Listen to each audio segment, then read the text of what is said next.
Rajkot city ખાતે 74મી all India police hockey ટુર્નામેન્ટનું આયોજન થઈ રહ્યું છે. તો 4મી તારીખે ડિસેમ્બરમાં સવારે 9 વાગે રેસકોર્સ ખાતેના પોલીસ હેડક્વાર્ટરના પરેડ ગ્રાઉન્ડમાં એની ઓપનિંગ સેરેમની છે અને 14મી તારીખે અગેન પરેડ ગ્રાઉન્ડમાં જ એની ક્લોઝિંગ સેરેમની રહેશે. જુદા જુદા રાજ્યની અલગ અલગ ટીમો પ્લસ પેરામિલિટરીની ટીમો અને BSF ITBPની ટીમો જે આવી છે એ 34 જેટલી ટીમો, એમાં મેલ અને ફિમેલની હોકી ટીમો વચ્ચે આ લગભગ 54 જેટલી મેચો રમાનાર છે.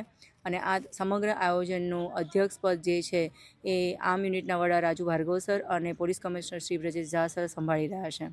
4મી તારીખે મોર્નિંગમાં અમારા માનનીય DGP શ્રી વિકાસ સહાય સરના હસ્તે આ સેરેમની જે છે એ ટુર્નામેન્ટ જે છે એ ખુલ્લી મુકાશે. મેમ, ખાસ કરીને વાત કરીએ કેટલી ટીમ છે તે આની અંદર ભાગ લીધો છે? અત્યારે હાલમાં જે રીતે જુદા જુદા રાજ્યોમાંથી ટીમ આવી રહી છે એ રીતે હું છેલ્લો આંકડો કહી શકું તો ટોટલ 34 જેટલી ટીમો અત્યારે પધારી ચૂકી છે અને એમની વચ્ચે આયોજન થશે અને 54 જેટલી જુદી જુદી મેચોનું અહીંયા આયોજન થશે. ખેલાડીઓમાં કેવો ઉત્સાહ જોવા મળે? ખેલાડીઓમાં ખૂબ જ સારો ઉત્સાહ છે. રાજકોટની અંદર 2 સરસ મજાના હોકી ગ્રાઉન્ડ છે જે રેસકોર્સ ખાતે અને સૌરાષ્ટ્ર યુનિવર્સિટી ખાતેના છે. તેમાં આ રોજે રોજનું 6 જેટલી ટુર્નામેન્ટનું આયોજન થશે અને ઇન્ટરનેશનલ અને નેશનલ ખેલાડીઓ પણ આની અંદર ભાગ લેનાર છે.